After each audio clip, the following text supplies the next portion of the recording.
Hello, Robert. How are you? Hello. I'm fine. Thanks. Thanks for the invitation. Yeah, thank you very much for accepting the invitation and being here with us today. You're going to drive us through the changes in the advertising ecosystem, giving us the perspective of the publisher. So I'll give you the floor right away and hope for some questions later on.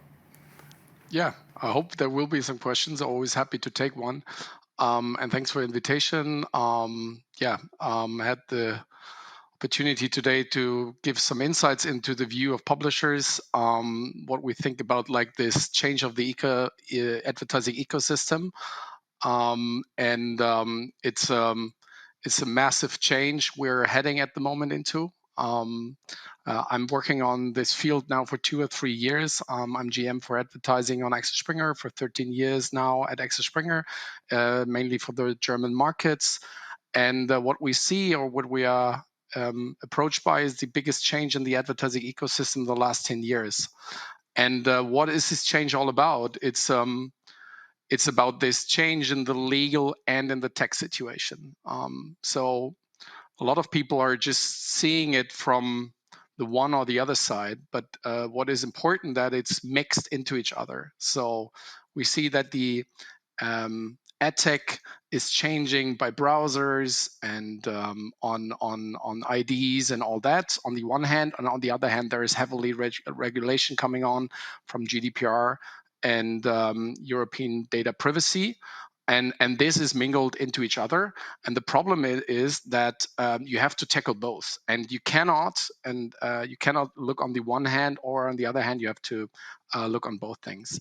I just wanted to give today some insights. What is the current top challenges in this market for European and publishers, and also the advertisers, and to give you the insight what are publishers challenging. It could help also to understand for advertisers what does it mean for me as an advertiser to get still the possibility to make marketing on the publishers' websites.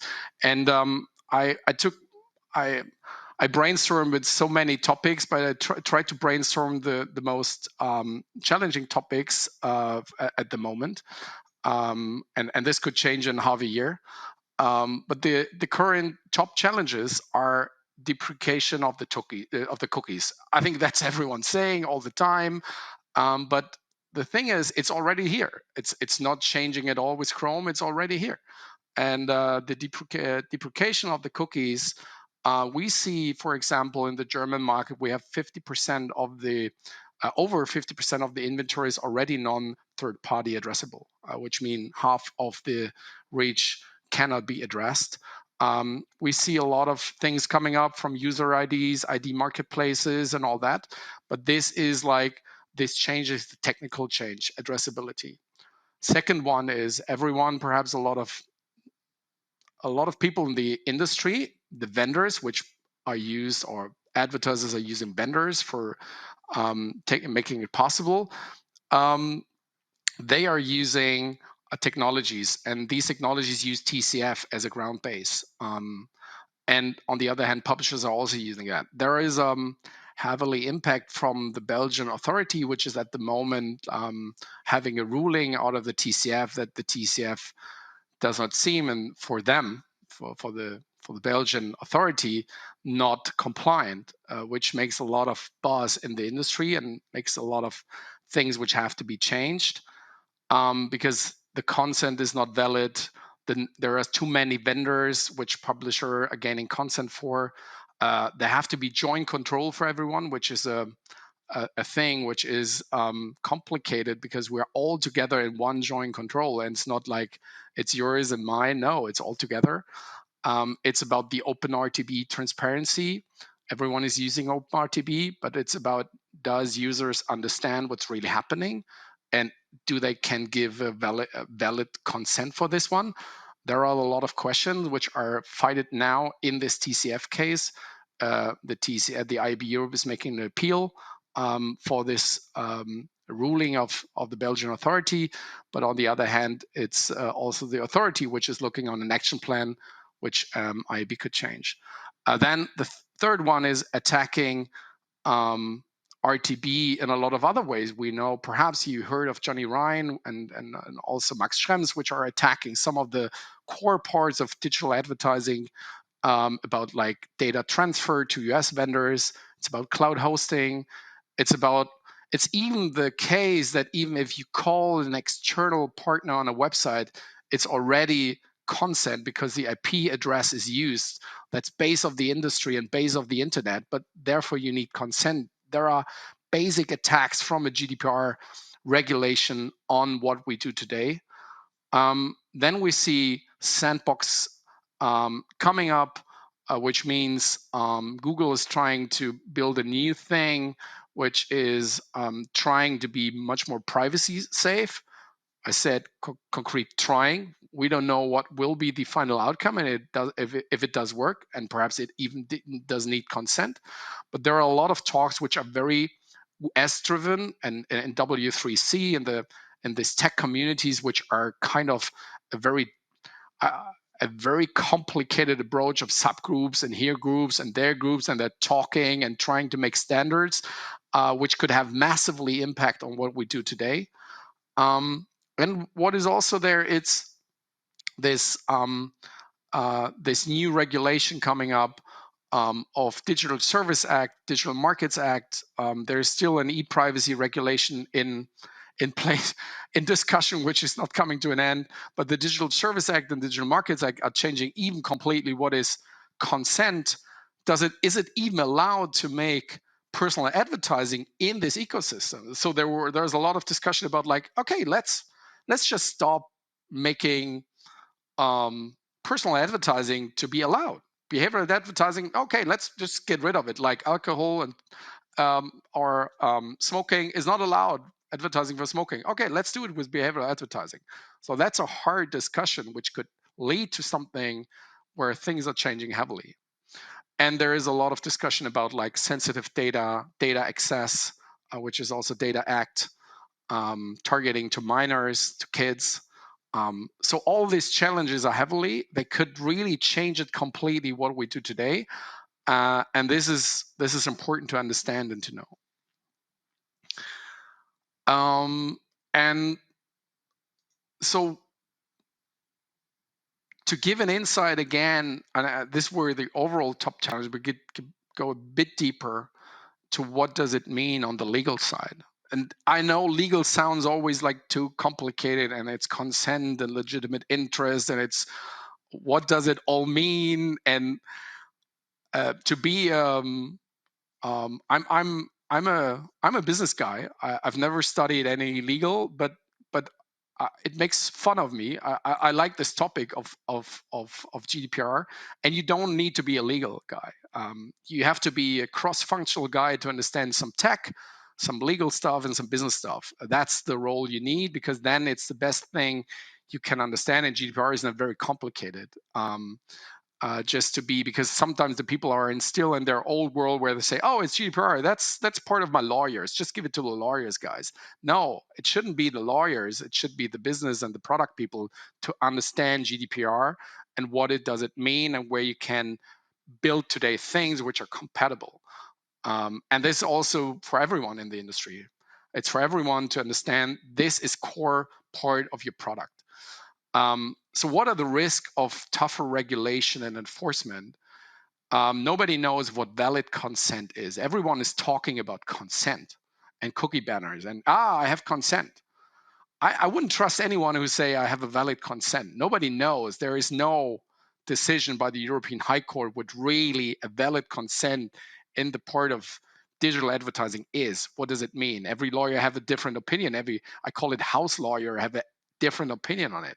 So to be sure, they can be tougher. It doesn't say it will be, but the question of consent is unsolved.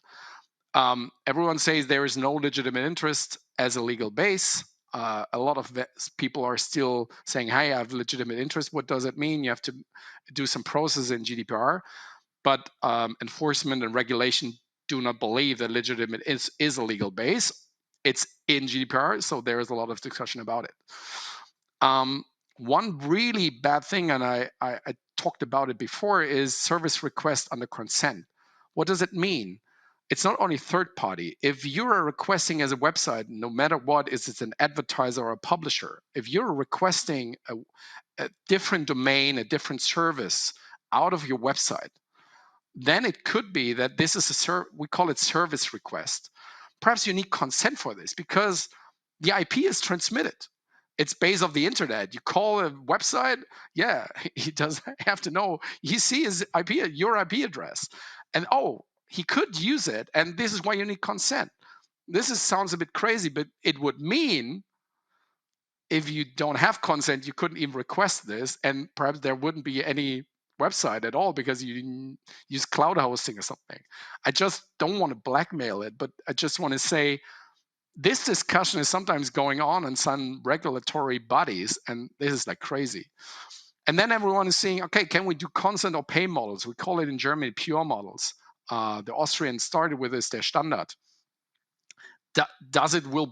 Is it compliant? Will it survive? Will it work? We all try it. There is at the moment, there is even no final ruling about like this will be okay. And this is important for publishers to understand. But if publishers will use the chance to get consent from the users, it will heavily impact on the advertisers because you're trying to always target and micro-target all the time. But if there is no consent from the publishers taken by the users, you're behind in the chain, and perhaps you have no chance to do it. Is US data transfer compliant? Can we work with vendors from US? There's a big risk about that. Max Schrems is really targeting this thing.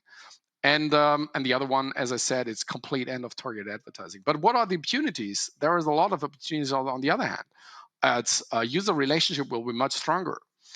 Consumer trust will be a key factor in competition because if you have a real trust situation, if the user give you a valid consent, whatever that is, then you have a valid connection, and this will be more trustful and more rich and more valuable as before.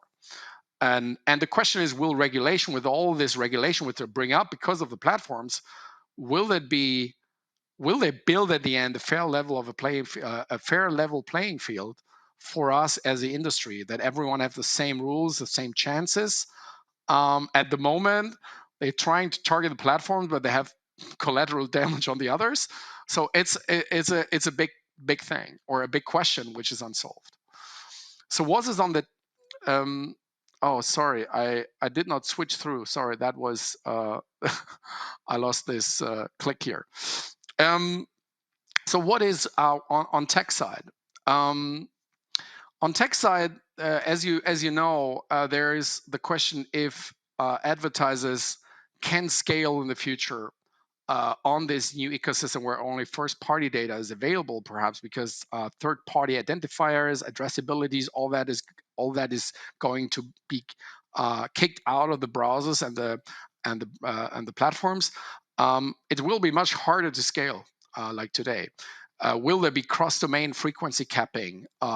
It will be complicated because cross-domain, everything which is targeted cross-domain will be destroyed, because it's always, if you can do that for good reasons, you can also use it for bad reasons. And this is always the forth and back.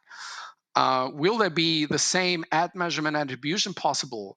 There will be issues, definitely. And because the amount of data and attribution will be much more lower, there's a lot of discussion in Sandbox about the measurement API, how much data even can be in the attribution model. There is a discussion about 3-bit or 8-bit, whatever, but it does say, okay, there will be a reduced number of user signals, even attribution, because you could misuse that.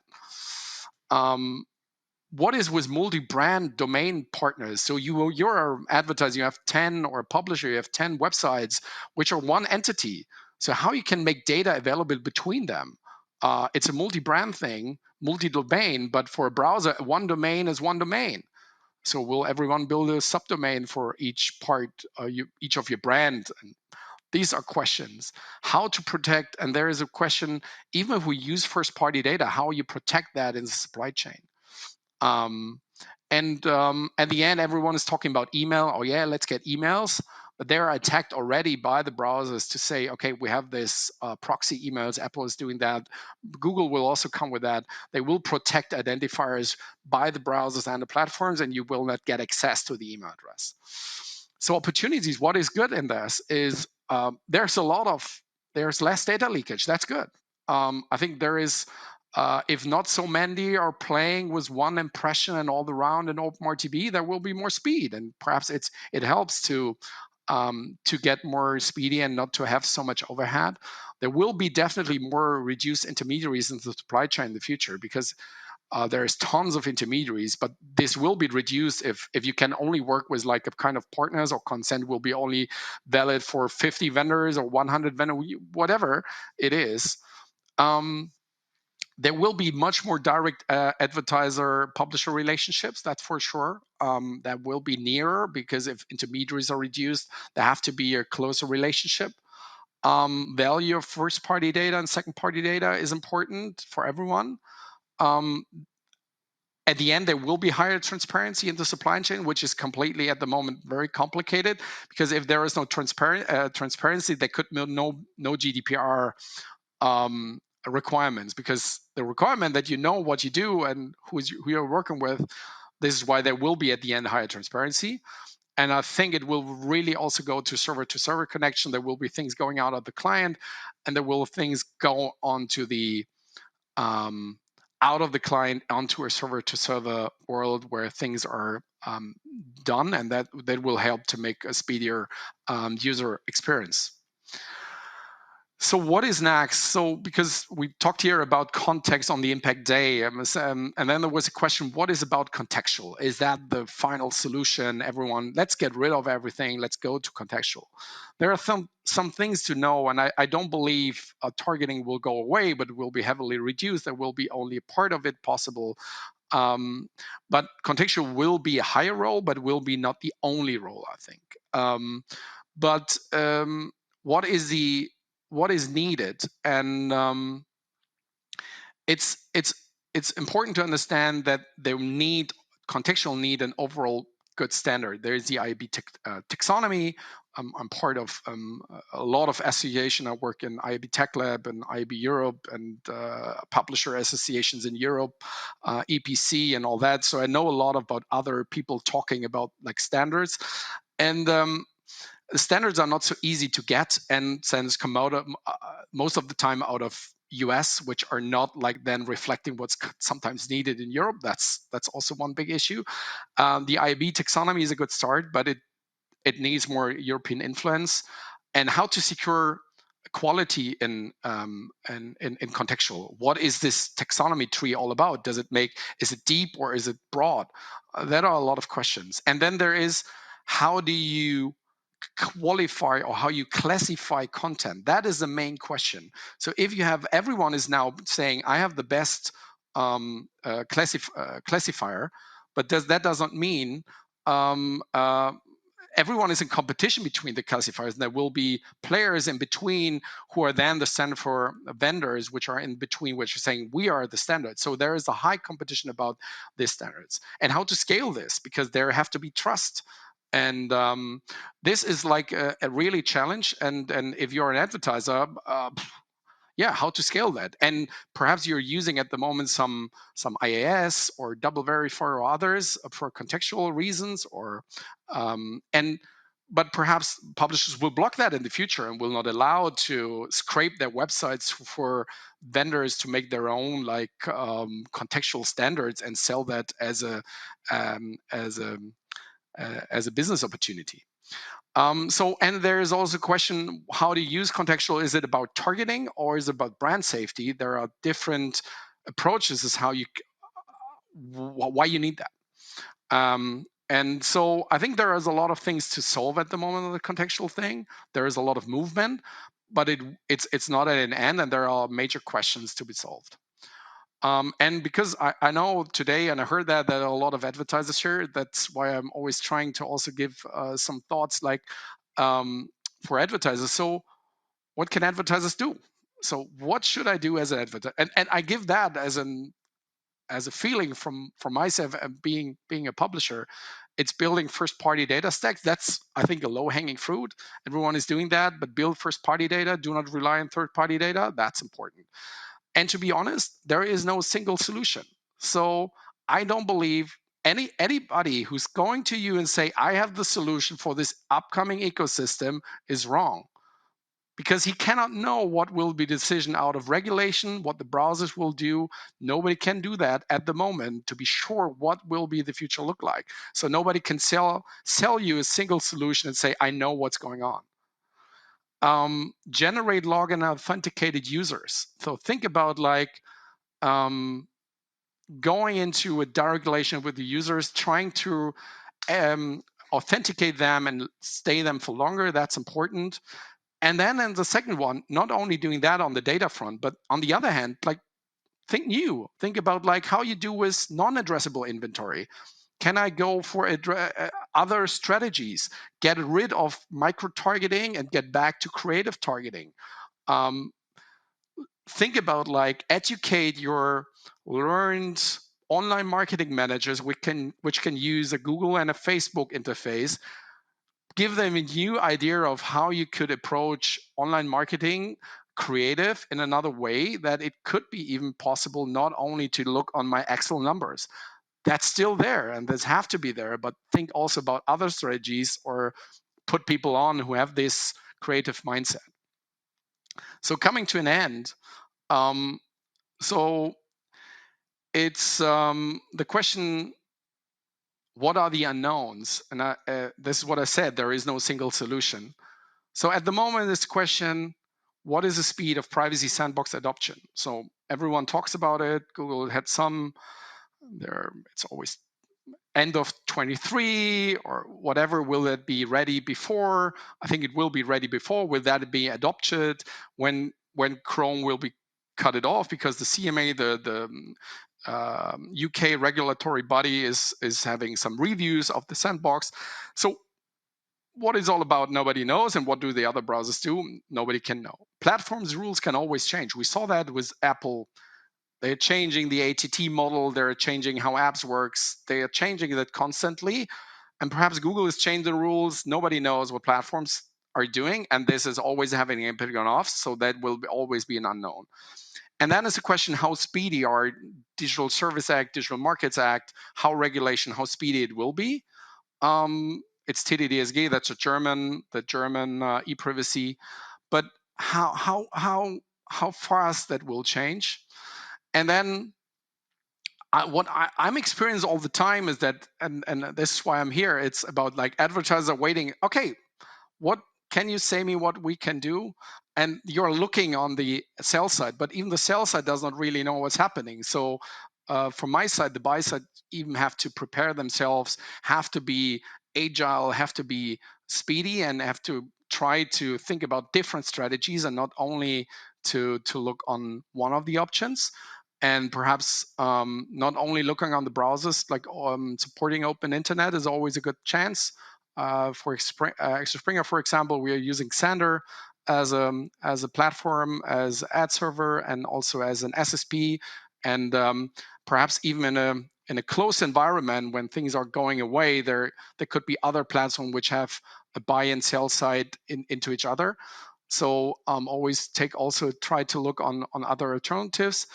And then is the unknown is the regulation impact. So what will competition authorities, which are not the privacy authorities, which are the DPAs, it's the competition authorities which are looking, like the CMA, the Germans are looking, the French guys are looking into how competition can be changed, and it can be building a more fair level playing field for everyone in the industry, that there will be a free internet and a sustainable internet. And there are a lot of things going on also in US with the Texas case, Jedi Blue. There is Project Blanck of Google. There are a lot of investigations going on with some things which sounds a bit creepy. But there will be these things are going on, and the outcome is at the moment also unclear. So thanks. I just hope it was enjoyable and you had the chance to get some insights. What's some thoughts of publishers, and taking questions if there are. Happy to do so. Thank you, Robert. It was totally informative and packed with, with information. I would say each and every slide could trigger an hour-long discussion, actually. So you did an amazing job just touching the surface here. Well, we've got only 4 minutes, but I would like to ask you a couple of questions if we can use this time. First of all, how do you rate? I was just thinking, listening to you. How do you rate the possibility from Google to postpone the third-party cookie deletion for yet another year? Nobody should bet on it, and nobody should hope for it, because just hoping for it doesn't make any sense. I would say there will be no postponing. There could be only a postponing if the CMA will do that. Because the CMA at the moment, the CMA is the Competition Authority of UK. They are the leading authority at the moment, taking a hand on the sandbox stuff, and so Google is trying to negotiate with the CMA what will be the outcome, and so they have to approve sometimes with the CMA. So I don't believe there will be a postponing. Okay, I mean, it's good. It's good to hear that, because honestly, I don't know about the German market or other European markets, but here in Poland, the discussion was huge, fierce. It was boiling until the time when Google announced that they are postponing it for the next year. And actually, here in Poland, this discussion slightly cooled down, and everybody got back to the regular business. I don't know how does it look like in Germany and other countries. But what I said is 50% of our inventory is already non-addressable third party. So, okay, I don't know the exact market shares from Chrome, but you should look on it. It's already there. There's ad blockers, there's everything out there. There is a lot of inventory which is not available. And I wouldn't go on to sleep now. They give us time to prepare ourselves, because there will be this hard end. And then everyone will look on it and say, oh, is it now? Yeah, we have to get back on track. So you have to prepare first-party strategies, all that in advance, and also trying now to test in a test environment that you can scale if things are getting into reality, and not like then trying to scale if things are already live and in reality.